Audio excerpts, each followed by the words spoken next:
everyone, it's Cindy. Welcome back to Studioloo and Shabby Creep 2024. Please check the description box below to see more about this fun collaboration with my friends. This is hashtag Shabby Creep 24, and today we are on day number 16, and my prompt is Chandelier. So I want to start off with something that will go with the whole shabby, creepy kind of feel. So I think we all just really love, vintage antique cabinet cards. This is a lovely one from Toronto, King Street, East Toronto. It's got a pretty backing on it, a little nick there, but not a big deal. And it has this crease here, which I think just kind of will go well with, the whole shabby creep feel. So, Chandelier. What am I doing? Let's get started. Okay, I have no prototype. If you've been around, you know me. I fly by the seat of my pants. So we need this punch, this lovely gold paper down below, this wire, and this dress that I thrifted some time ago. It is quite wonderful. Okay, so the first thing I need, I think, let's say, I don't know. Maybe we'll go with like 10 of these. We'll see. 1, 2, 3, 4, 5, 6, 7, 8, 9. Maybe we'll start with 9 because that's what I've cut out of here. Okay. So this paper is really pretty. It's a nice thick paper and it's gold and it's handmade. It's really nice. So what I want to do is, okay, I've got this wire here. I'm going to grab the wire, the end of the wire. I need, I guess to begin with, 9 lengths of this. So let's just pull that off so I can unwind. We're going to make this a little longer than what we need. Where's my used and abused scissors? These ones. Okay, 1. I think 9 will be good for what this project wants to be. 2, 3, 4, 5.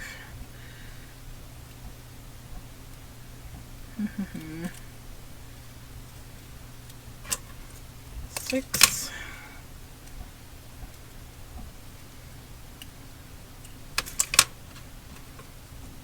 7. Ugh, come along now. Don't tangle up. Okay. 8, 9. Okay. Let's get this back under control before it becomes a total nightmare. There we go, there we go. So let me know how you're feeling about Shabby Creep so far. All the fun projects. I have been enjoying it very much. Okay, so here we have these and our wires. Now I need to cut out some of these circles. So I have a section on this that I've been cutting away at, which is over here. Okay, so you'll see these little rounds here. Actually right here. This is better. I need 9 of these little rounds. And some arguably smaller scissors would be good.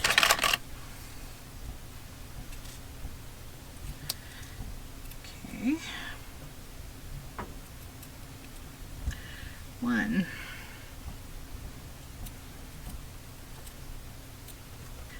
2. See, I mean, you're here to hear me count to 9 twice, right? I'm sorry, I have a bad habit of counting when I'm doing things like this, because I feel like I'm definitely going to get distracted and not do enough of these. Okay, 2, 4, 6.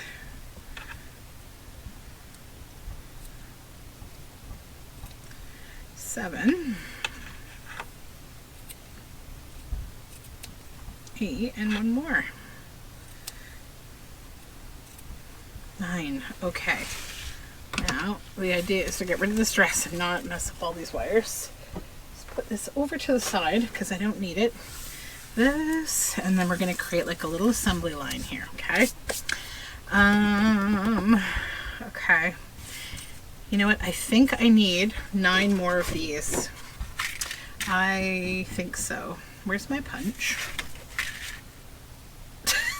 Where's my punch? Am I blind? Okay, did I put it back where I got it from? No. Is it in my bowl? No. Oh, it's right here. Okay. Oh my goodness. Okay, let's do this.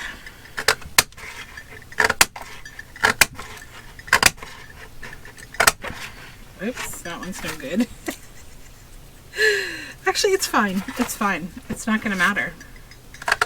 Alright, so that was 2, 4, 6, 7, 8, 9. And I'm going to do one more just because I want to be a perfectionist today. Alright, so now I need my little wire thingies.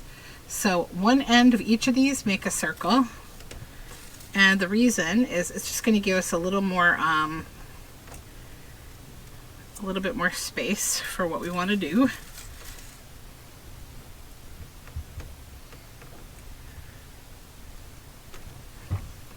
Okay.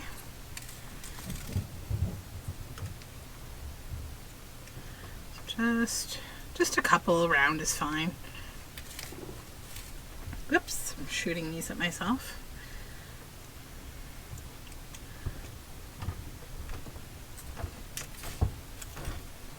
Okay, a couple more to go.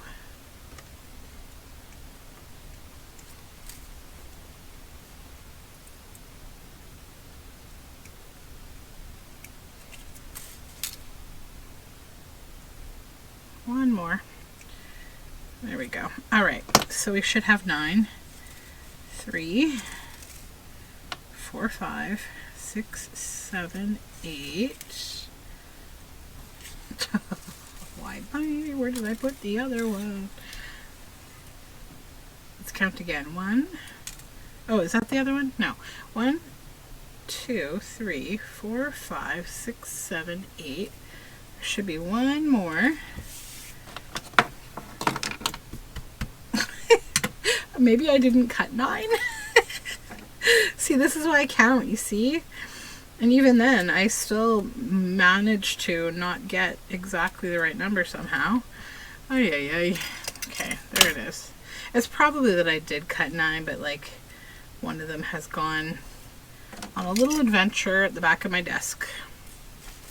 See, the back of my desk is out of view for you guys, so you don't want to know what goes on back there. Alright, so that's that. Now, let's get our little appliques over here, our little embroidery bits, and then all of our circles.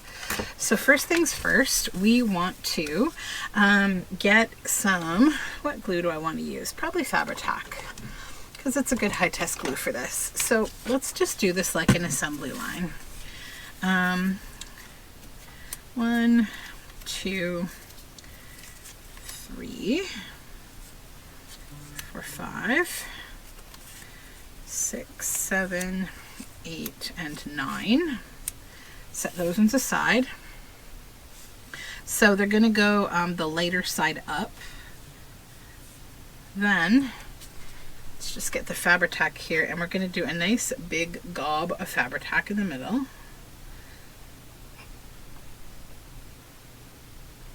Or actually kind of not in the middle, like all over. Not just in the middle. We need a good amount of glue here. Let go, let go. Actually, maybe I won't do these all at once. I'll do them one at a time. So what I want to do now is take one of the wires. The round end goes on the inside of the 2 papers, and glue those 2 lighter colored sides together, whatever color you want to be visible on the outside, okay? Good. And then you've got like this kind of lollipop situation. So just set that aside to just dry. Next one.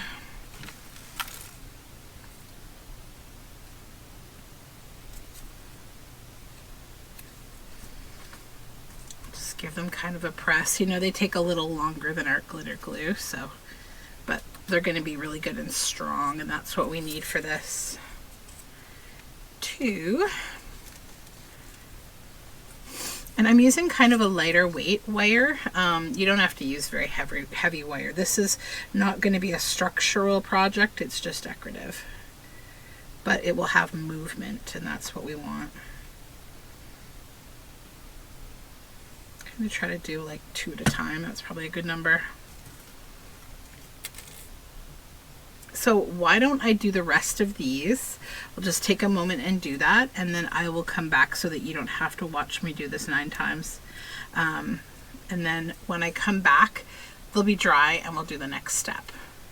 So these are all done now, and the next step is I want to glue one of those appliques on each one of these circles. Either side, doesn't matter because they're the same. I'm just trying to hold the glue bottle with one hand. There we go. Put them over here so they don't get any glue on the card. So just set them there. I find with this glue, it's nice to just be able to kind of keep going, because I find Fabri-Tac, it can be so tricky to like keep getting the glue to come to the bottom of the bottle sometimes. Okay.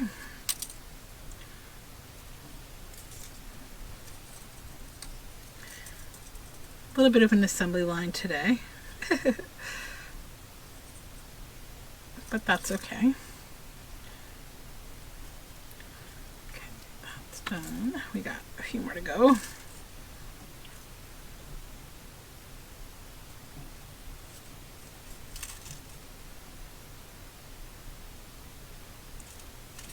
Come along.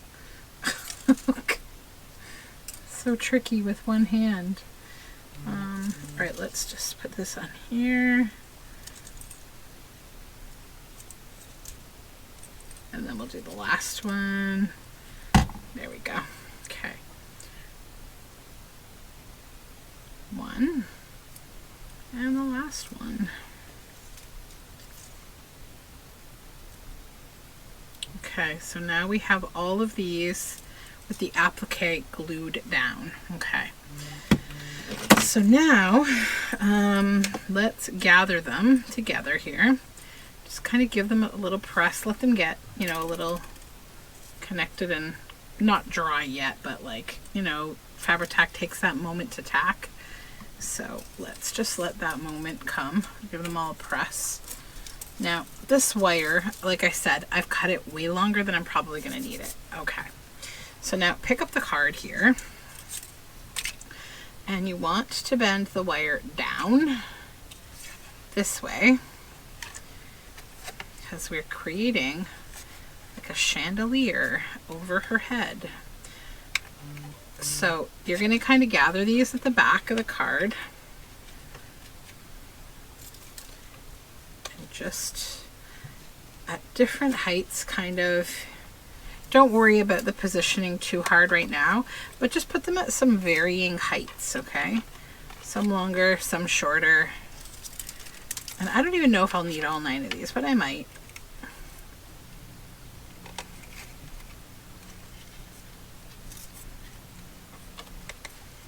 I might just go with 7. I think 7 is plenty for this project, okay? So once you know where you want them, you've got them here, okay? So we're going to gather them there, and then just get a nice strong piece of masking or another tape that you trust, like a good duct tape. This is a contractor's masking tape, so it's not like your run-of-the-mill masking tape that will lift up again. Once you get this stuff down, it is not coming off like after it's sat for more than like a minute or so. It is very, very permanent. So the top of this card I'm going to definitely cover, but it was okay because there was a little tear right there, right? So I'm not emotional about losing that. I'm just going to make sure my tape is fully sealed down. so that over here now we can play with these a little and arrange them. So just get it all how you want it to go, which is like a chandelier. Now, when this is in a book, we want these to be able to lay flat. So just that's the kind of main position for them, right? Is how they would be if they were inside a book. So then come back over, and I'm going to cut all this down to there, okay? So it's a lot more manageable now. Then I'm going to fold the wire up, I think, and then take my bone folder and just give it a press down. So we'll do all of them, but keep them separate. Don't let them overlap because then they'll get bulky.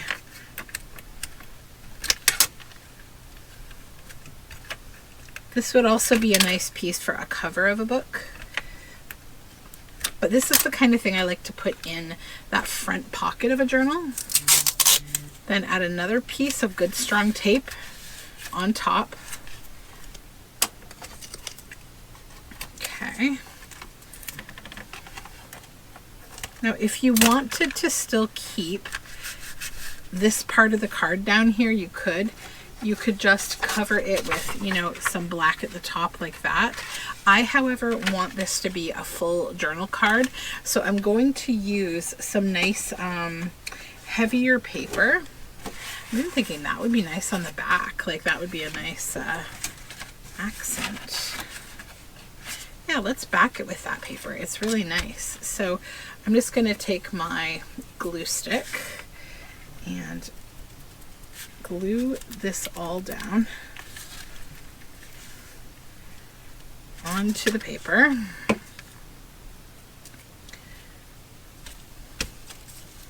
Bring those up a little.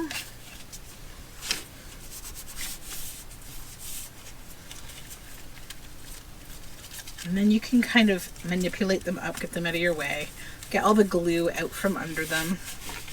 Okay, so now what I'm going to do is I want to go to the sewing machine and I want to just add that extra layer, guarantee that this is not going anywhere.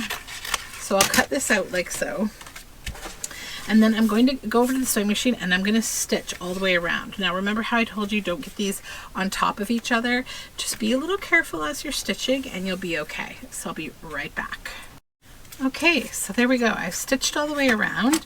Now I just need to trim the excess paper off the edges. This was not hard to sew over at all. I had no issues. So now you can come in, you know, and like I said, you bring all these down, right? And they'll be kind of like in front of her face. And then it's an interactive kind of thing. And the first time someone sees the journal, they're going to like open that up and be like, what is that? And it's fun. So let me show you. I will set them up like a chandelier as soon as I get this cut away. And you know, this is the kind of thing that someone potentially would put into like one of those little frames, you know, that they would hold it in a little frame on a table and it would look really cute, like one of those little picture frames that hold your piece up. So then, you know, you just play with this wire because it is so flexible and bendable. And that is your chandelier over her head. How fun, right? And I think on the cover of a book that would be a lot of fun, but also like on the inside, you know, because it's very easy to just close that down. And I like how it just sort of hovers there. And you know, I think it goes to show if we just put it in here, it will close. It's not like, I mean, it's going to be a little bulky. As bulky as these is as bulky as it'll be. So if you want less bulky, maybe don't add an applique. Just use your paper globes and you could do gilding wax.